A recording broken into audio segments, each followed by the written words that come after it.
Bonjour à tous, j'espère que vous allez bien. Je vous retrouve dans cette vidéo pour parler du contrôle et de la planification dans divers domaines. Et je pensais tout d'abord au domaine du développement personnel, qui est une forme de philosophie moderne et que beaucoup de personnes connaissent, voire écoutent, et qui passe beaucoup notamment par les réseaux sociaux. Eh bien, il y a une mise en avant de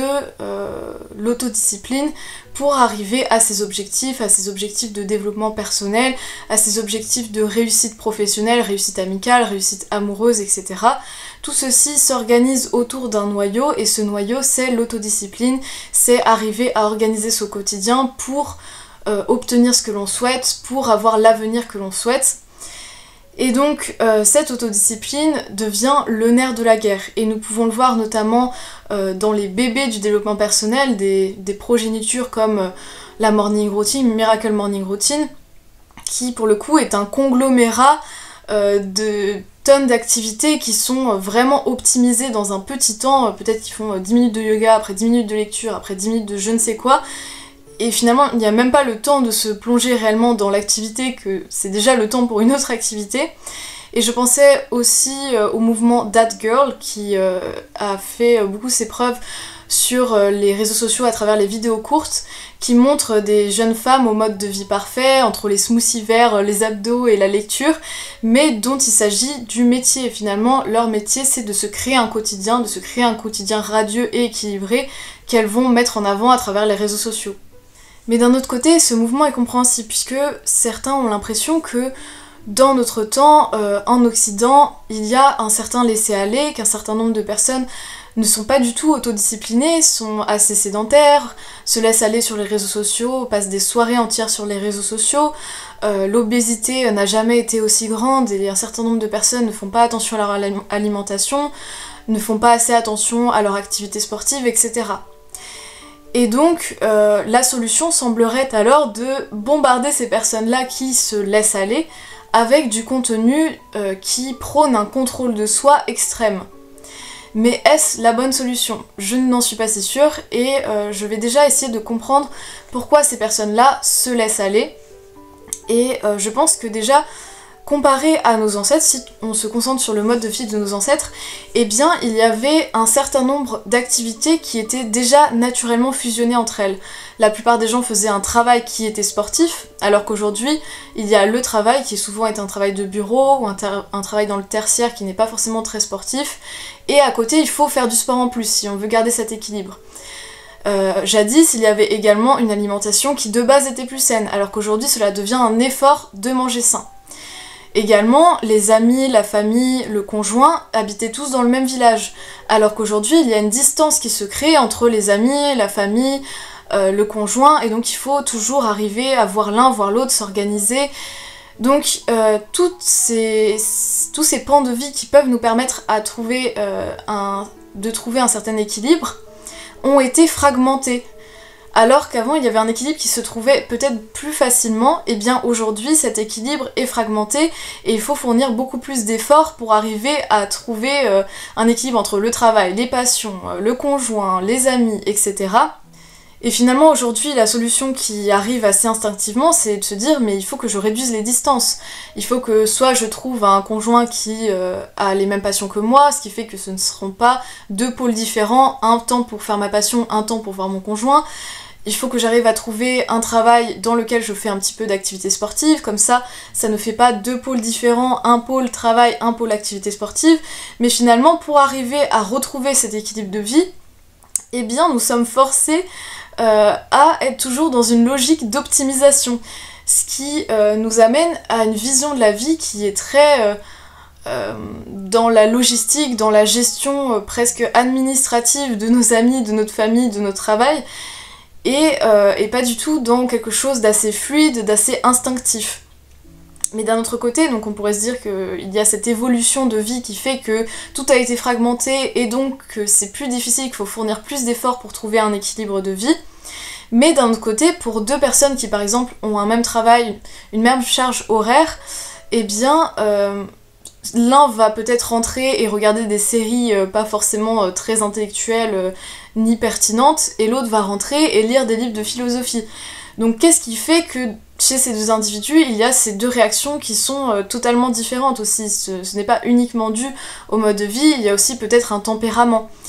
Et je pense que ces vidéos de développement personnel qui prônent un contrôle de sa vie qui est peut-être extrême, va facilement toucher les personnes qui déjà ont un mode de vie assez discipliné, mais assez peu les personnes qui ont un mode de vie fluide avec peu d'activités, peu de questionnements sur leur emploi du temps et qui vont plus se laisser aller à un certain hédonisme, puisque ça va peut-être leur paraître tellement loin et même pas forcément dans leur objectif que j'ai pas l'impression que ce soit ce type de personne qui va énormément consommer ce genre de contenu, ni être touché par ce genre de contenu, ni que ce genre de contenu est efficace sur eux. Donc justement je pense que nous sommes dans une période de la vie de l'humanité, bon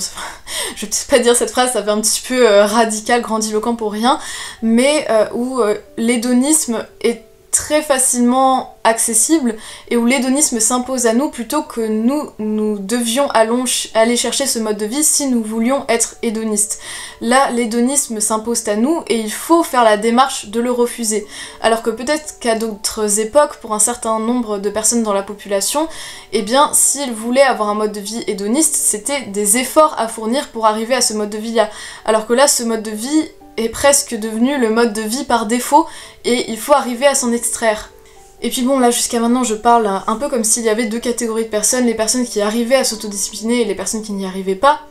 mais finalement il y a aussi des personnes qui refusent tout ce mode de vie qui est prôné, un mode de vie de contrôle de soi, de planification,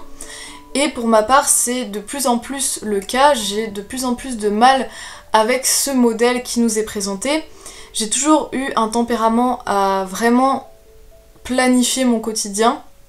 tempérament de communiste mental, vraiment depuis que je suis en primaire, je notais tout ce que je devais faire dans la journée, je notais même à quelle heure j'allais caresser mon chat, la fille totalement robotique,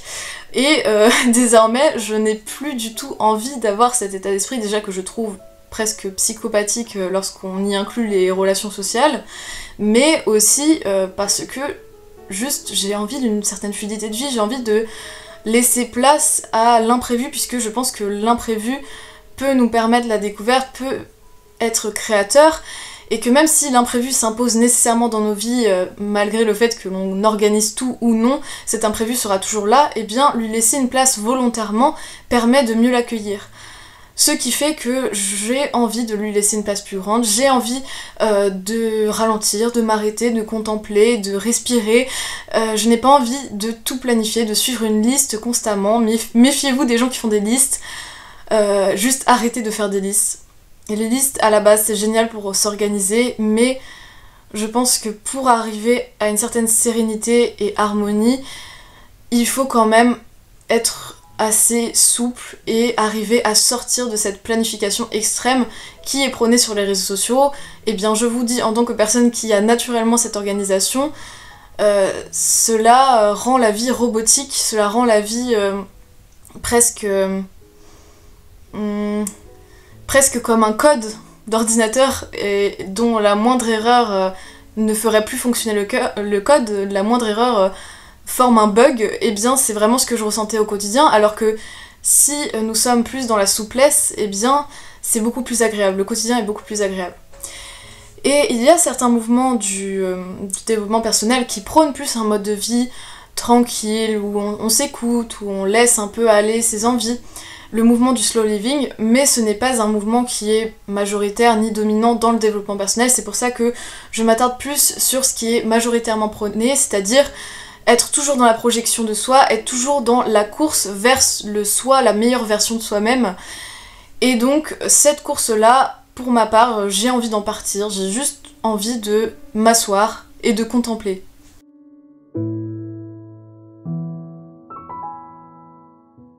À mon avis, cette mise en avant justement de ce contrôle extrême sur les réseaux sociaux, ce contrôle du quotidien extrême, forme d'autant plus un clivage entre les influenceurs qui vivent de ce contrôle et le kidam moyen qui juste a une vie organisée autour de son travail, qui rentre, qui est fatigué, qui finalement fait pas forcément grand chose de sa soirée, qui va un peu sur les réseaux sociaux, qui peut-être fait un peu de sport le soir dans un club,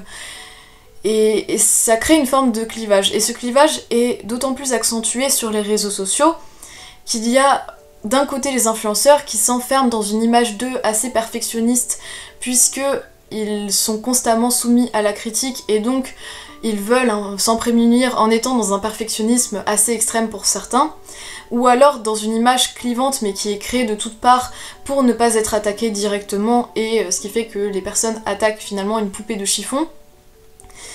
Et d'un autre côté, il y a un contrôle de soi qui est totalement lâché du côté des personnes qui sont dans l'anonymat ou le presque anonymat et qui commentent, et qui n'ont plus aucune norme, plus aucune convention sociale, qui se laissent totalement aller dans leurs commentaires, puisqu'il y a un aspect cathartique dans les réseaux sociaux, dans l'anonymat, et donc il y a ces deux pôles totalement opposés entre les influenceurs qui sont dans le contrôle total de leur image, et les personnes qui commentent et qui se permettent beaucoup, qui sont dans un lâcher des lions de ce qu'ils ressentent. Et donc il y a ce pôle des personnes qui sont totalement dans le lâcher-prise, qui contrôlent finalement le premier, car c'est par leur critique que les influenceurs sont poussés à être d'autant plus dans la perfection, dans le contrôle d'eux-mêmes, hormis les influenceurs qui capitalisent sur l'aspect nature-peinture, mais il ne faut pas non plus tomber dans le piège, c'est tout de même contrôlé, où là ils vont un peu plus montrer une forme de laisser-aller, mais qui finalement est contrôlé puisque il est mis en scène. Mais sinon la plupart des autres influenceurs sont très lisses, et moi la première, et sont dans un contrôle qui les met dans l'espoir d'être un peu moins sujet aux critiques, ce qui en réalité n'est pas spécialement le cas. Et donc ce qui est paradoxal finalement, c'est que les youtubeurs qui sont dans le contrôle et qui mettent en scène leur contrôle dans le but, ou même les tiktokers ou tout ce que vous voulez, dans le but d'influencer les foules, dans le but d'influencer les personnes qui vont regarder ce contenu, eh bien sont les personnes qui sont les plus influencées et qui sont les plus mis devant une exigence, l'exigence du public, et qui seront les personnes qui finalement seront les plus modifiées par cette expérience et par cette création de contenu.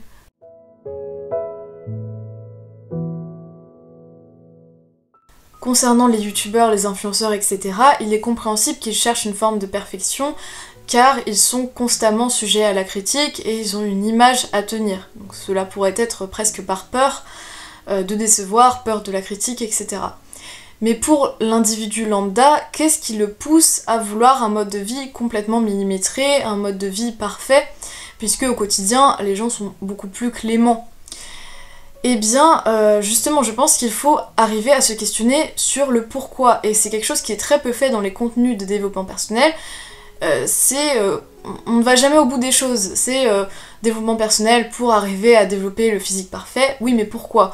Développement personnel pour avoir plus de culture générale, oui mais pourquoi?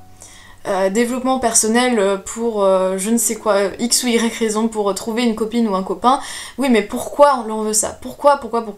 Eh bien ce pourquoi est totalement abandonné, comme si les choses allaient de soi. Eh bien le pourquoi, il n'y a pas besoin d'aller chercher très loin, le pourquoi c'est pour chercher une forme de bonheur, comme dans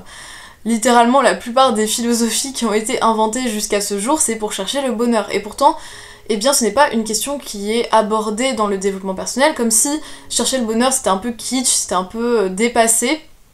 alors que si on ne se pose pas cette question sur le pourquoi l'on fait les choses, eh bien nous pouvons tomber dans le problème du contrôle pour le contrôle en soi qui devient une fin.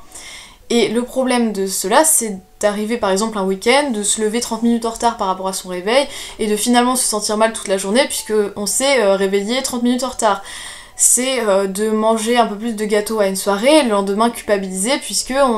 on ne voulait pas manger plus de gâteau et on n'a pas réussi à s'autodiscipliner.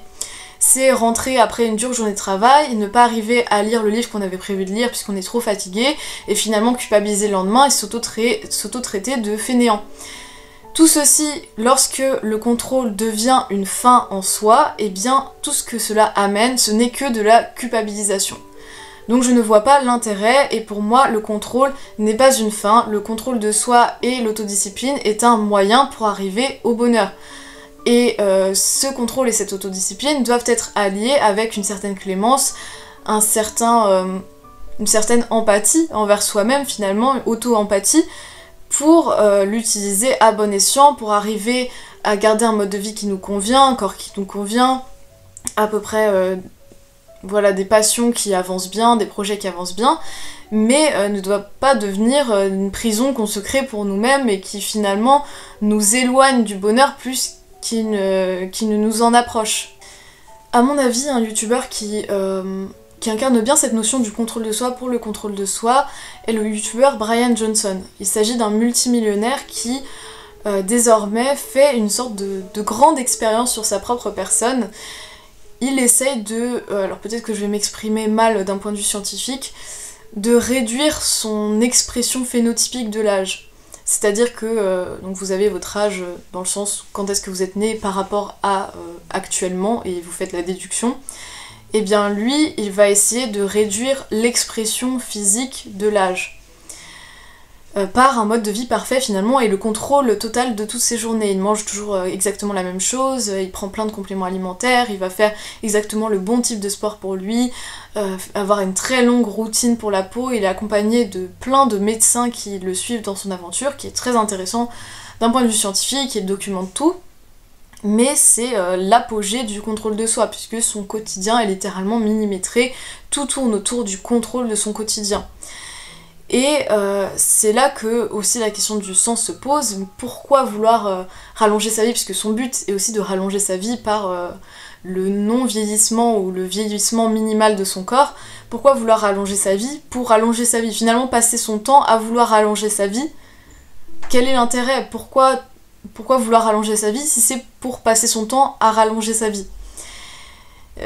Donc voilà, il y a un peu cette absurdité, à part s'il place son sens dans cette expérience scientifique qui est très intéressante en soi, et donc le sens de ce qu'il fait vient à l'apport qu'il fait à la science. Et donc ce contrôle pour le contrôle qui s'incarne dans des figures qui en font leur gagne-pain, comme lui, mais bon, je pense notamment à d'autres personnes qui, pour le coup, n'ont pas un projet qui est aussi abouti et qui ont plus un contrôle de leur existence pour avoir un mode de vie très sain et qui vont mettre ça enfin très sain en théorie justement, puisque mentalement je ne suis pas sûre que ce soit très sain, qui vont mettre ça en avant sur les réseaux sociaux, et enfin peut-être que ça dépend des personnalités, et certains peut-être ils trouveront leur compte, je pense que ce n'est pas fait pour tout le monde. Et justement ces personnes-là qui en font leur gagne-pain, ce sont des figures assez nouvelles finalement, puisque avant il pouvait y avoir des stars qui avaient un mode de vie qui donnait envie, qui se donnaient l'image d'un mode de vie plutôt parfait, mais c'était quelque chose d'annexe par rapport à leur célébrité, ils étaient célèbres pour autre chose, et à côté de ça, ils mettaient en scène leur vie. Alors que là, justement, ce qui incarne cette autonomisation de la notion de contrôle en tant qu'idéal, c'est la sortie du contrôle en tant que mythe autour de la vie d'un artiste, d'une célébrité. Ce contrôle de sa vie va sortir, va devenir comme quelque chose de plus accessible à tous, par des figures du quotidien qui vont aller sur les réseaux sociaux, qui sont à la base des personnes inconnues, qui vont devenir des stars du contrôle de soi. Et donc il y a une autonomisation qui va passer du mythe de la star qui a le mode de vie parfait à vous, personnes du quotidien, vous pouvez avoir ce mode de vie parfait.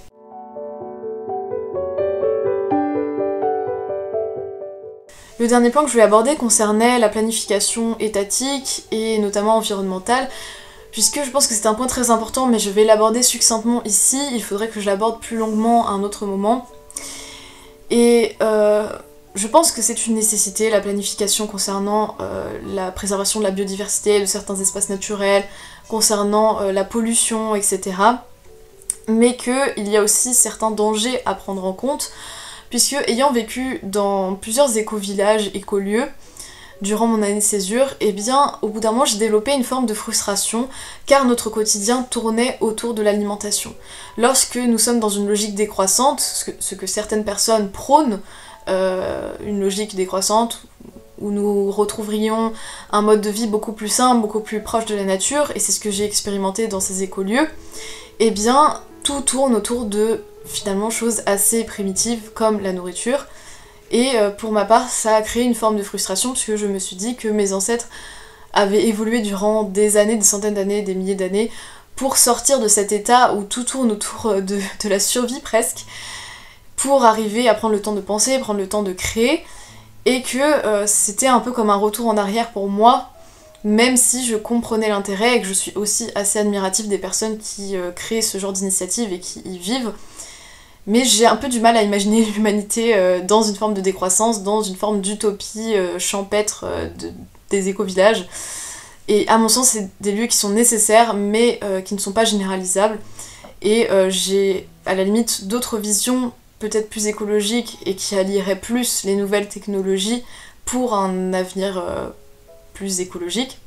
Mais la décroissance, j'ai l'impression que cette planification forcée aurait tendance à étouffer ce qui fait l'essence même de la beauté de l'humain, qui est une forme de création de souffle débridé. Et bien cette planification aurait tendance à écraser tout ça. Et en plus tous les dangers de l'autoritarisme, puisque dans cette urgence qui nous est présentée, dans le fait qu'on dise c'est la catastrophe, tout brûle, tout se détruit, plein d'espèces disparaissent, et bien cela crée une forme d'urgence qui nous rend plus aptes à accepter toute forme de planification, à accepter aussi des formes d'autoritarisme, puisqu'on est dans l'urgence et qu'on n'a pas l'impression qu'il y a d'autres solutions dans l'immédiat.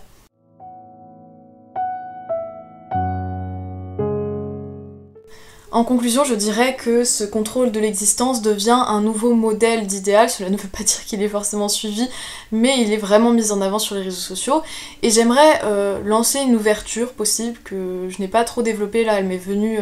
à l'instant, sur le fait qu'il y a aussi également une période actuellement qui est une période de contrôle de ce que nous pouvons dire et ne pas dire, un contrôle de la parole qui serait la bonne parole, la parole éthique, la bonne blague par rapport à la mauvaise blague qui pourrait blesser telle ou telle communauté. Et donc il y a un grand contrôle dans ce qui peut être dit et ce qui ne peut pas être dit. Et je pense que ce grand contrôle finalement fait place après un contrôle des bonnes mœurs qui a eu lieu durant des centaines d'années par rapport à la religion et qui maintenant n'est plus vraiment présent. Donc il y a toujours cette forme de contrôle qui peut s'exprimer différemment dans la société et qui actuellement passe plus par la non-offense des différentes communautés et qui peut-être demain sera autre chose. Donc je lançais un peu une réflexion par rapport à ça que je n'ai pas trop développée là. J'espère que cette vidéo vous aura plu, n'hésitez pas à réagir en commentaire et à parler de votre expérience par rapport à tout ce sujet, et à bientôt!